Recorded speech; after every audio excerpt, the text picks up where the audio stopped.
This video is brought to you by Aura. Spider-Man Into the Spider-Verse was kind of a big deal. Love it or hate it, and I don't think that there are a ton of you who hate it. It set a new bar for animated films, a bar few have come close to matching, yet none have surpassed.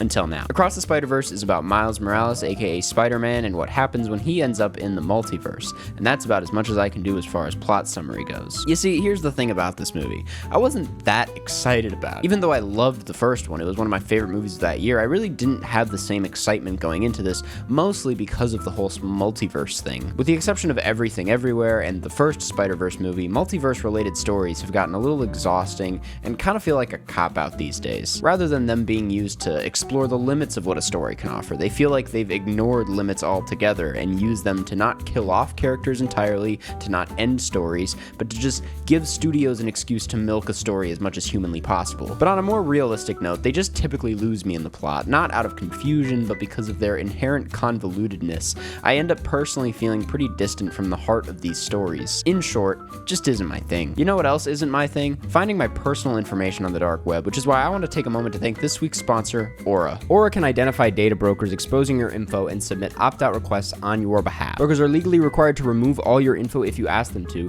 but they make it super hard to do, so let Aura handle it for you. But Aura also does so much more to protect you and your family from online threats that you can't see. It's really easy to set up so you don't have to download several different apps to get things like parental controls, antivirus, VPN, password management, identity theft insurance, and more. Get everything at one affordable price. In the past, they've notified me about weird login credentials and other information found on the dark web, and it's been really nice to know. How was I supposed to know any of this? I'm really glad Aura was able to do it for me. Let Aura do the hard work of keeping you safe online so you can focus on other tasks with peace of mind. You can either let people continue to exploit and profit off your private information, or you can go to aura.com/Karsten to start your 2-week free trial, also linked below in the description. As much as I don't love multiverses, halfway through this I went, wait, the first Spider-Verse kind of popularized them, no? I mean, sure, maybe it wasn't the first, but it definitely felt like the first to play with the idea the way we do now, and pulled it off, which says two things. One, these guys know how to do it. They basically started the damn thing. And two, the multiverse thing isn't a cop-out in these movies. It is the movie. It has always been the center of these movies. It's called friggin' Spider-Verse. I mean, come on. Which is to say,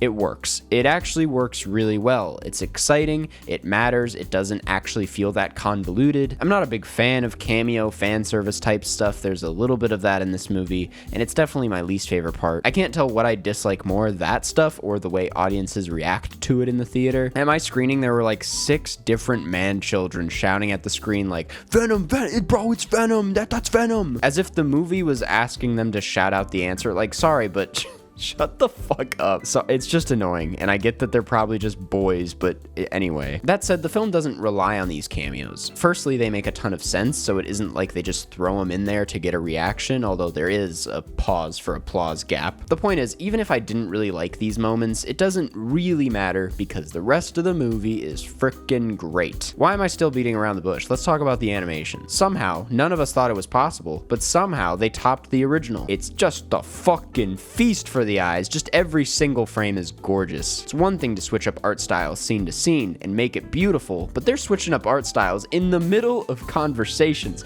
before they even drop the damn title card as a way of conveying a character's emotion. The film starts at 100 and it just ramps up from there. Everything with Daniel Kaluuya's character, I mean, come on. It's one of those movies where, speaking strictly about the animation, they really seem like they made the best decision every step of the way. Like, just the simplicity of that scene of Gwen and Miles sitting upside down and the way they make it work so naturally but still execute that vision so beautifully. You describe that scene and you're like, yeah, it sounds expected for a Spider-Man movie, but when you see it, you're like, holy shit. You can talk about this animation all day. It would take a week to talk about what's so great about every shot in this movie, but like most movies with beautiful visuals, it's a thing you have to see on the big screen in front of you. Even stuff that doesn't take place in multiverses or in action scenes, that stuff looks amazing. There's just an attention to the lighting coming through windows and street lamps and sunsets and the way people in the background are framed. It isn't just showy and loud and colorful. There's an attention to every pixel on the screen, to the composition. The bar is even higher, and I'm so grateful that we have a movie like this that will push studios, especially ones that have gotten a bit lazy as of recent, if we're being honest,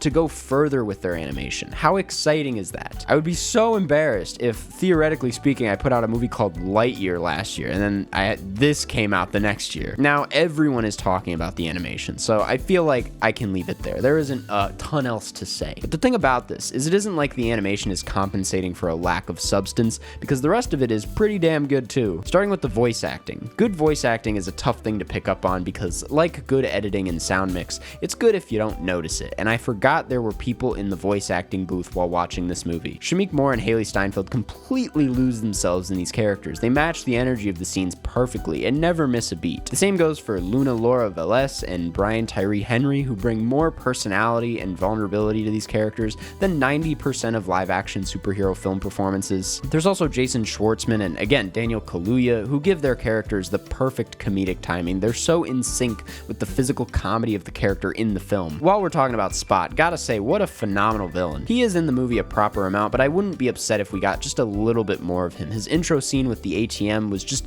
incredible. That scene specifically really just felt like the movie flexing on us with how clever and funny they could be with such a simple setup. His character design is really cool. I love how you could see the sketch outlines every now and then. It's amazing how they pull that off. Just an all-around great comic book villain. Which brings me into another thing I love about this, which is the humor. Nothing worse than trying to explain a joke, so I'll just say it made me laugh. It has an offbeat and awkward pace about it that makes a joke hit you unexpectedly, as opposed to most jokes in movies that have a very robotic and expected punchline. Plus, Phil Lord and Chris Miller are famously very good at comedic filmmaking, and it is no surprise that they did it again in this movie. There's a cut to a DJ that really got me and made me giggle. It's a very funny moment. My only really negative experience I had while watching this was the sound mix, and apparently I'm not alone. It started off really quiet and it got a little bit better, but I will say most of it just sounded kind of awkward. Don't know if that's the movie's fault, don't know if that's the theater's fault, but it was definitely a negative part about this. I started this video talking about how multiverse movies usually lose me in the heart department. I never feel much for the characters, but this movie, even more than the first, was consistently giving the emotional core of the film the attention it needed. Miles Morales is a really good central protagonist. He has the teenage angst I want out of a Spider-Man, but he also has this insecure, shy energy that is very high school boyish and adds some vulnerability to him. You add the unexpected clusterfuck that is becoming Spider-Man that he didn't ask for, and you have a really compelling character to watch, with the added bonus of a complicated relationship to his family that feels authentic. Maybe I'm just not used to comic book films like this, having really fleshed out characters that feel human